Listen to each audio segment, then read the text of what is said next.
Commerce Part 1.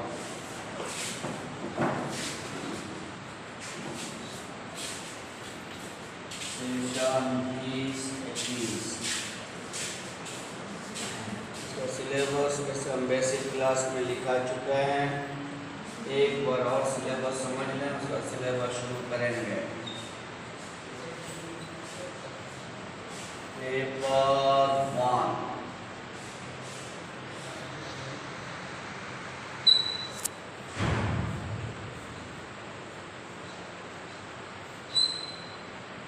Saturday,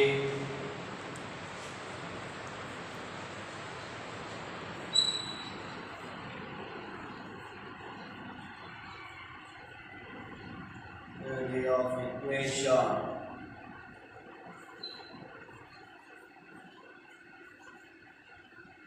Modern algebra.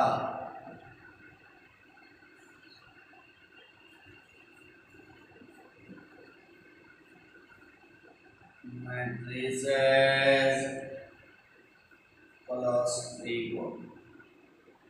Paper 1 में ये 5 किताब है, 3 ग्रुप में बटा हुआ है।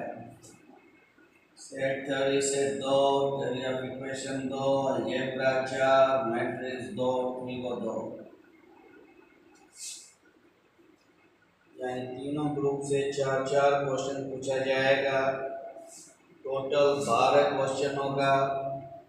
इस 12 में से किसी 5 का ही आंसर करना है, लेकिन शर्त है at least 1 from each group.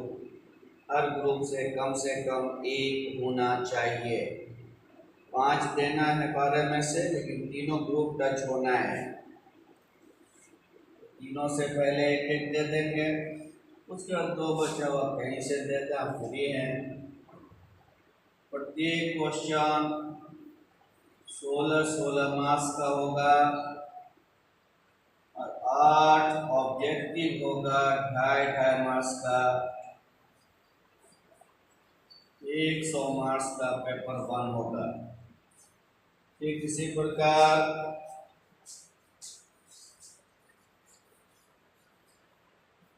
Paper 2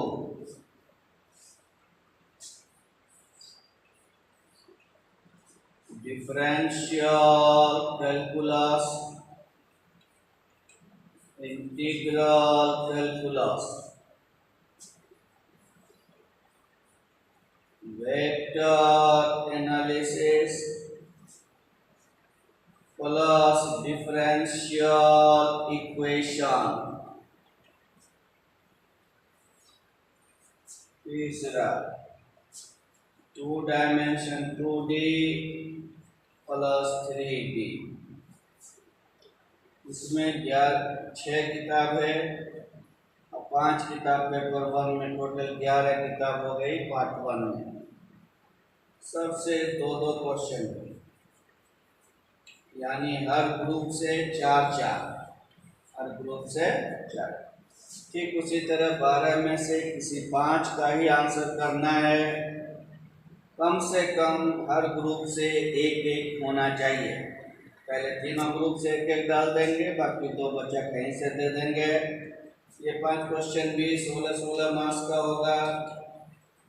8 objective होगा 2.5 मार्क्स का। पेपर 1 और पेपर 2 दो पेपर हो गया आपका ऑनर्स मैथ्स। मैथ्स का पास नंबर होगा 45%, यानी 90 मार्क्स आपको लाना है दोनों मिलाकर। दोनों मिलाकर 90 लाना है। बाकी रहा सब्सिडियरी का। फिजिक्स 100, केमिस्ट्री 100, हिंदी इंग्लिश 50-50 रखिए, 100 रखिए तो 100 मार्क्स का। ये सब्सिडियरी है, इसका मार्क्स झुकेगा नहीं, केवल इसको पास करना है। पास परसेंटेज है इसका 33%। 33% में आप पास हो जाएंगे। यानी टोटल एग्जाम ऑनर्स पार्ट 1 में 500 का होगा, 2 ऑनर्स पेपर होगा और 3 सब्सिडी हो गया, समझिए 2 फिजिक्स केमिस्ट्री और 1 हिंदी। ठीक इसी प्रकार जब पार्ट 2 में जाएंगे तो वहाँ भी 2 पेपर होगा, पेपर नंबर 3 और पेपर नंबर 4। क्योंकि 2 पेपर तो पार्ट 1 में हो चुका है, 3 और 4 होगा वहाँ भी 100 मार्क्स का। फिर उसी तरह सब्सिडी भी 3 होगा, यानी कुल मिला के 500 का एग्जाम पार्ट 2 में भी होगा। पार्ट 3 में जब जाएंगे तो 4 पेपर ऑनर्स का होगा, 5 नंबर, 6 नंबर, 7 नंबर और 8 नंबर पेपर। क्योंकि 4 नंबर पेपर तक तो पार्ट 2 में हो चुका है, तो 5, 6, 7 और 8 4 पेपर आपका पार्ट 3 में ऑनर्स का होगा। और ये सब्सिडी हट करके यहाँ पर GS 100 का होगा। टोटल ऑनर्स का एग्जाम पार्ट 3 तक में 8 पेपर का हो गया, यानी 800 का 200, 200 और 400। 800 में आपने जितना लाया वही आपका परसेंटेज बनेगा, वही आपका रिजल्ट होगा।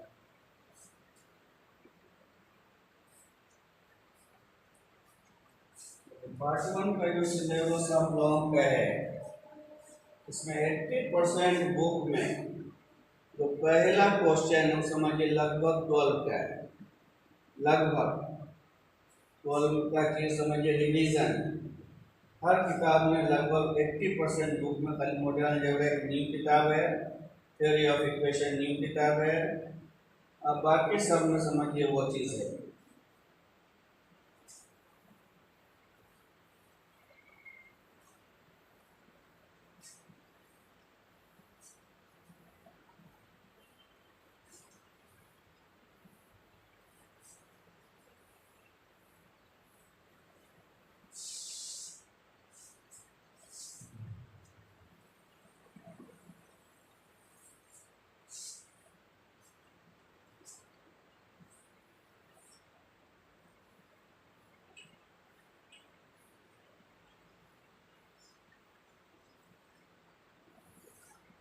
सेट थ्योरी हम लोग शुरू करेंगे, इससे 2 क्वेश्चन होगा। अगर बुक खरीदना चाहते हैं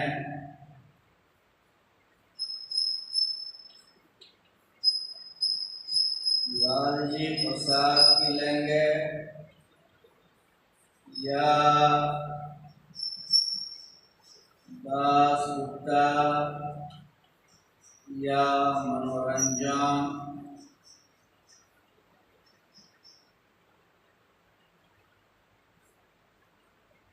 या सोम सीरीज भी ले सकते हैं।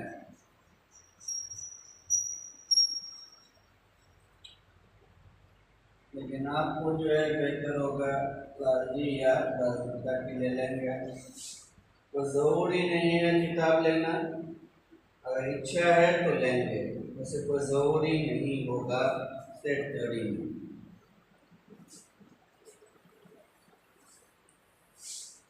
सेट थ्योरी को हम लोगों ने 11th में डिटेल पढ़ा, लगभग 1.5 महीना पढ़ा। उसके बाद 12 में जब आए वहाँ भी 1 महीना पढ़ा, फंक्शन और रिलेशन, तो सेट का ही सब है। यहाँ जो हम लोग पढ़ने जा रहे हैं वो भी पढ़ेंगे फंक्शन है रिलेशन। इसमें 2 क्वेश्चन आना है सेट थ्योरी में, एक क्वेश्चन फंक्शन, एक क्वेश्चन रिलेशन। लेकिन जो भी चीज़ है यहाँ पर एक बात समझे, मैथ्स 2 हिस्से में बटा हुआ है, pure mathematics and applied mathematics. Pure mathematics में जहाँ भी जाना है उसका बेसिक होगा सेट थ्योरी, माने इसी रास्ते से आपको गुजरना होगा प्योर मैथमेटिक्स में जाने के लिए। यानी भाषा वाला जो गणित है उसमें जाने के लिए आपको किधर से जाना है, सेट थ्योरी से। तो सेट थ्योरी को समझना बहुत ज़रूरी है। तो थोड़ा सा 2-3 क्लास हम लोग 11 का रिकैप कराएंगे, क्योंकि मेन वही चीज़ होगा, पूरे सब दिन पूरी लाइफ में वो काम आता रहेगा। और अभी भी जो हम लोग फंक्शन रिलेशन पढ़ेंगे बिना सेट के जानकारी के तो होगा नहीं।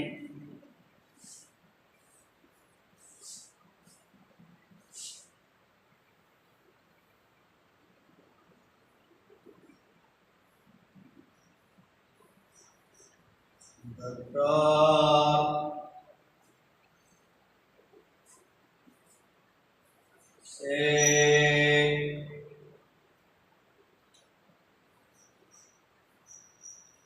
was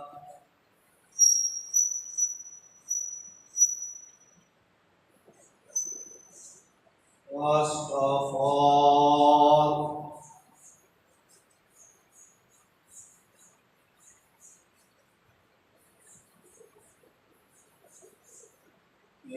introduced by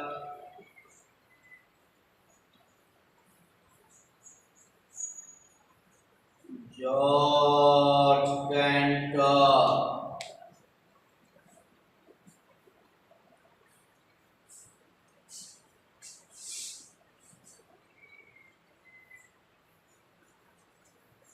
The dog said is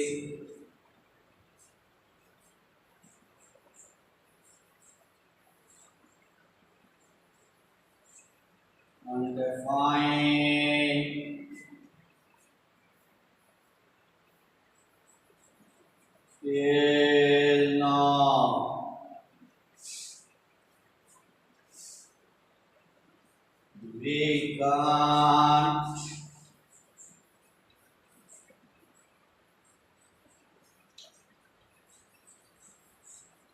define set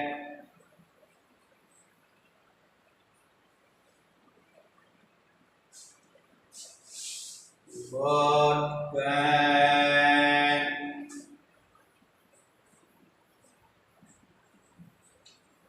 enlarge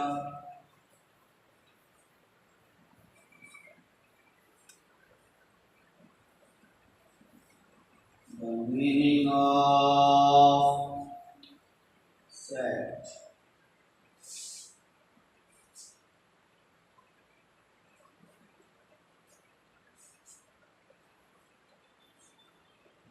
Set is a collection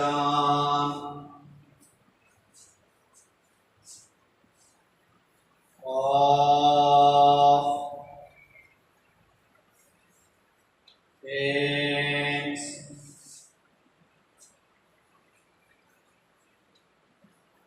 which are distinct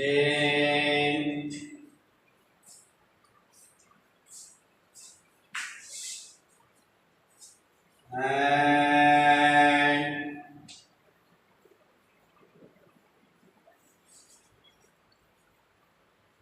distinguishable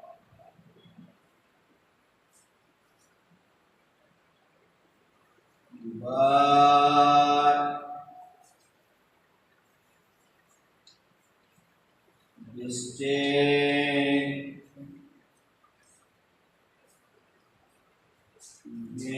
meaning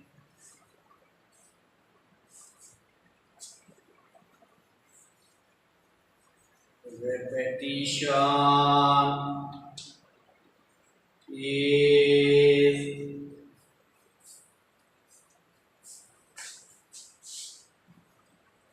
not a lot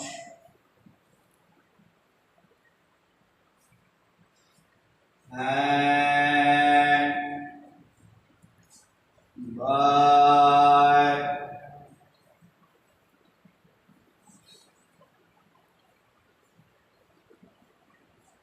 distinguishable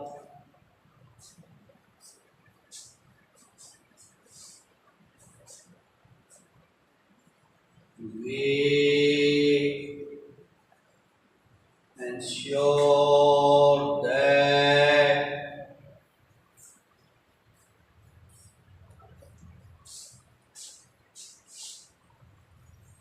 whether the element is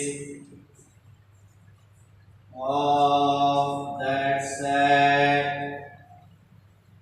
or not.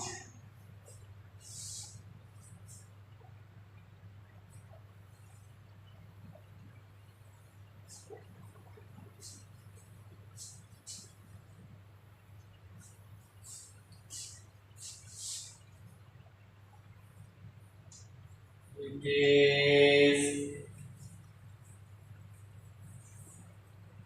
always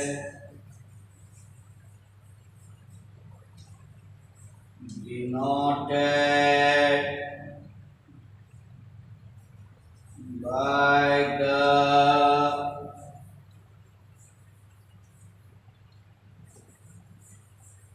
capital letter of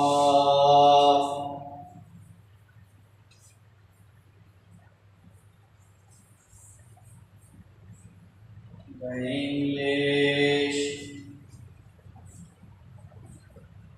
alphabet.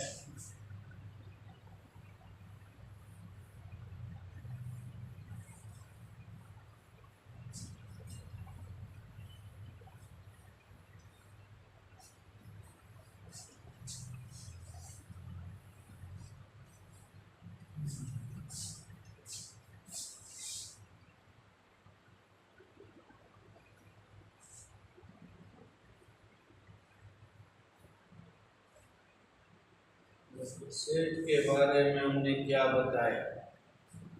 Set जिसकी हिंदी समुच्चय। हाँ, हिंदी की बात आ गई तो एक बात और सुन लेंगे। कुछ विद्यार्थी ऐसे होंगे पार्ट 1 में जो हिंदी मीडियम में पढ़ के आया होंगे। 10% बच्चे ऐसे रहते हैं जो हिंदी में 12 में पढ़ के आ जाते हैं। तो अब तो उसे इंग्लिश में पढ़ना ही होगा क्योंकि ऑनर्स की किताब हिंदी में नहीं आती। तो कोशिश करेंगे अब इंग्लिश में करने का। और मैथ्स में इंग्लिश का कोई माने नहीं, बहुत इजी इंग्लिश रहता है। आप लोगों को 12 में ही ये पढ़ना था। लेकिन अगर किसी ने गलती की है उसे अब सुधार करना होगा, इंग्लिश में ही मैथ पढ़ना होगा क्योंकि मैथ की कोई भी बुक हिंदी में नहीं आती ऑनर्स से। आपको तो इंग्लिश में जाना ही पड़ेगा। और उसकी इंग्लिश कुछ है नहीं, सिंपल बच्चों वाली बात सब रहती है, इस बात पर वो सब लोग समझते हैं। तो चलिए आइए, हम लोग सेट की बात कर रहे थे जिसको हिंदी में समुच्चय बोले होंगे। सेट क्या है? सेट शब्द की उत्पत्ति कैसे किसने किया? तो सेट शब्द को सबसे पहले बताने वाले जर्मन के एक मैथमेटिशियन जॉर्ज कैंटर साहब थे। जॉर्ज कैंटर साहब अपने रिसर्च के दौरान उनको एक टर्म से मुलाकात हुई। उस टर्म का नाम उन्होंने सेट रखा। फिर कहा कि सेट को डिफाइन करने का उन्होंने कोशिश किया लेकिन वो डिफाइन नहीं कर पाए। और यहाँ तक कि आज के दिन तक सेट की परिभाषा आप नहीं दे सकते, उसे डिफाइन नहीं कर सकते। It is an undefined term. It is an undefined term. ये अनडिफाइंड टर्म है, इसे हम परिभाषित नहीं कर सकते, अपरिभाषित है। We can only enlarge the meaning of set. तो सेट के मीनिंग को सिर्फ बढ़ा चढ़ा कर बोल सकते हैं बट कांट डिफाइन, डिफाइन नहीं कर सकते। जब भी चाहें उसे बढ़ा चढ़ा कर उसके मीनिंग को बोल सकते हैं। डेफिनेशन और मीनिंग में फर्क है, इसीलिए कहा जा रहा है डिफाइन नहीं कर सकते लेकिन उसके मीनिंग को हम बढ़ा चढ़ा कर बोल सकते हैं। And enlarge meaning of set is, तो सेट का हमने एनलार्ज मीनिंग लिखा। क्या मीनिंग है उसका? तो सेट के बारे में कहा कि set is a collection of things which are distinct and distinguishable. ये एक लाइन अगर आप याद कर सकते हैं तो कर लेना चाहिए। लेकिन याद रहे कि सेट का डेफिनेशन नहीं है, सेट का मीनिंग है। Set is a collection of things which are distinct and distinguishable. Set वस्तुओं का कलेक्शन, संग्रह, जमा है। वस्तुओं को डिस्टिंक्ट होना चाहिए एंड डिस्टिंग्विशेबल होना चाहिए। By distinct we mean repetition is not allowed। अब डिस्टिंक्ट के मतलब क्या है और डिस्टिंग्विशेबल के मतलब क्या है वो हमने लिखा। डिस्टिंक्ट के मतलब क्या लिखा है, रेपिटेशन इज नॉट अलाउड, यानी किसी भी एक ही वस्तु को बार बार आप जो है रिपीट नहीं कर सकते, नहीं लिख सकते। सेट में एक वस्तु की एंट्री एक ही बार होनी है, उसे डिस्टिंक्ट प्रॉपर्टी कहेंगे। और डिस्टिंग्विशेबल, वस्तु को देखकर पहचान जाना ये वस्तु सेट का है या नहीं, इस प्रॉपर्टी को डिस्टिंग्विशेबल कहेंगे। इसीलिए सेट का मीनिंग हमने क्या कहा, set is a collection of things. Set वस्तुओं का कलेक्शन है, जमा है, जहाँ वस्तुओं को कैसा होना है, डिस्टिंक्ट एंड डिस्टिंग्विशेबल। डिस्टिंक्ट मतलब रिपीटेशन अलाउड नहीं है, और डिस्टिंग्विशेबल मतलब वस्तु को देखकर समझना ये उस सेट का है या नहीं। सेट को हमेशा अंग्रेजी वर्णमाला के कैपिटल लेटर से सूचित करेंगे, डिनोट करेंगे। एग्जाम्पल, एक सेट ए लिया जिसमें हमने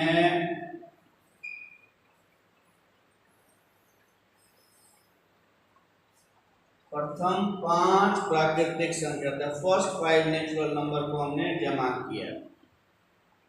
ये एक सेट हो गया। ये कलेक्शन है किसका, नंबर्स का। तो सेट के बारे में हमने कहा है collection of numbers, collection of things, collection of objects. तो ये वस्तुओं का कलेक्शन है जिसे डिस्टिंक्ट और डिस्टिंग्विशेबल होना है। देखिए डिस्टिंक्ट है या नहीं है, सारे वस्तु अलग अलग है। और डिस्टिंग्विशेबल है क्योंकि जैसे बोलेंगे 1 यहाँ है ए में, आप बोलेंगे सही बोल रहे हैं, 5 है सही बोल रहे हैं, 10 है गलत बोल रहे हैं। तो होना या नहीं होना जो बता रहा है उस प्रॉपर्टी को बोलेंगे distinguishable property. 1 belongs to A, उसको क्या पढ़ेंगे, 1 belongs to A, या 1 is an element of A, या 1 is a member of A। 1 A में बिलोंग कर रहा है, ए में मौजूद है, एक अधिकार में है, या 1 ए का एलिमेंट, एलिमेंट मतलब सदस्य है, मेंबर मतलब भी सदस्य। तो 1 इज एन एलिमेंट ऑफ ए बोले, 1 इज ए मेंबर ऑफ ए बोले, या 1 बिलोंग्स टू ए बोले, ये बात है सब।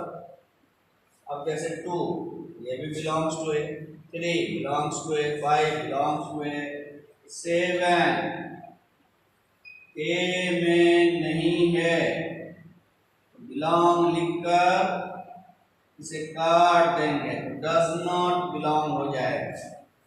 7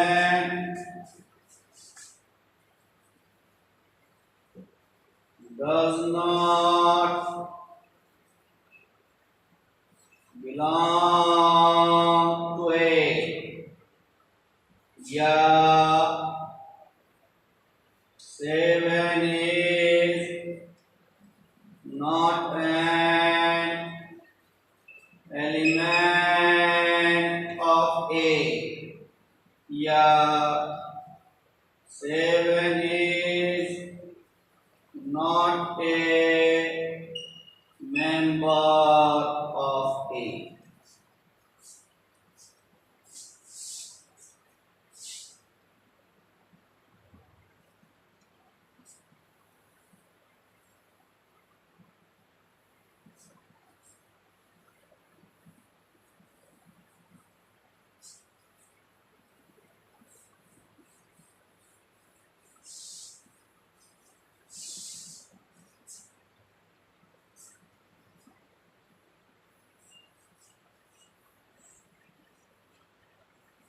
representation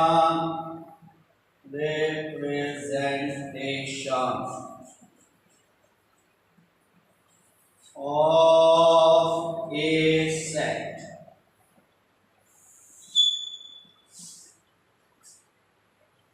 सेट को लिखने का दो ढंग बताया गया था 11th में। पहला टेबुलर फॉर्म या रोस्टर फॉर्म।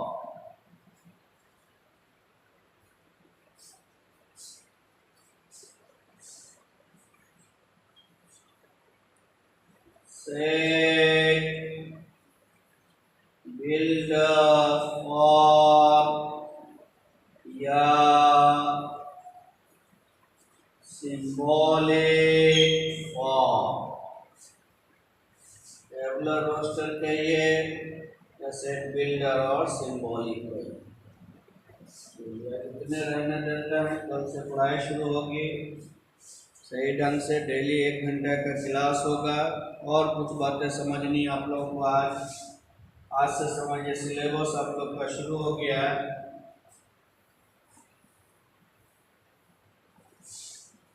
वो चीज़ आप नोट कर लेंगे। सबसे पहले ये क्लास 10 डेज तक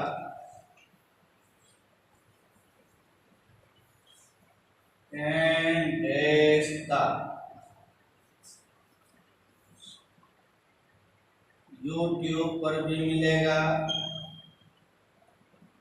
प्लस आपको ITSA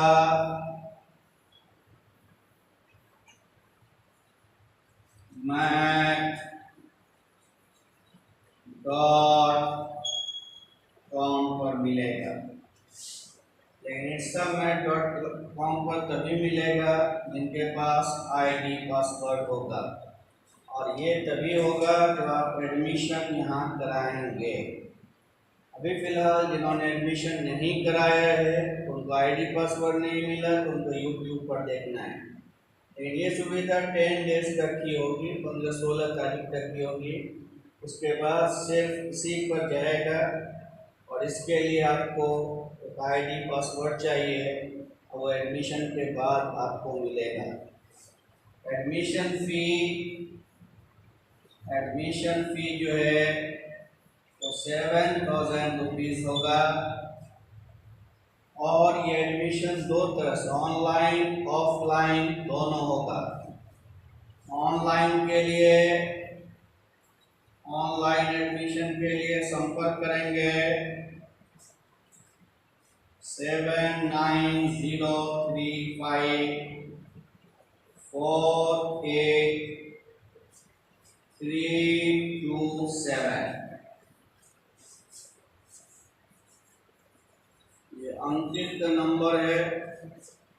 ऑनलाइन एडमिशन अगर लेना है तो इन्हीं से कांटेक्ट करके आपको एडमिशन लेना होगा। और ऑफलाइन में आपको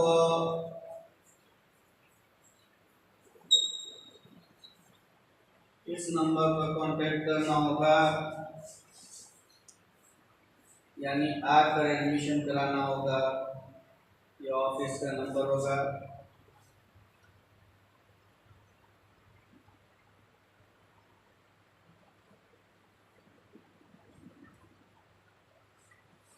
ऑनलाइन एडमिशन अंकित से कांटेक्ट करके करेंगे या डायरेक्ट भी आप अपने से ले सकते हैं। बेहतर होगा कि अंकित से कांटेक्ट कर लें, तब एडमिशन लेंगे। और अगर डायरेक्ट कोई लेना चाहते हैं बिना इनको कांटेक्ट किए तो ITSAmath.com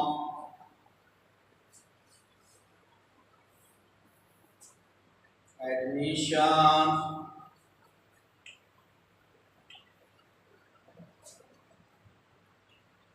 PHP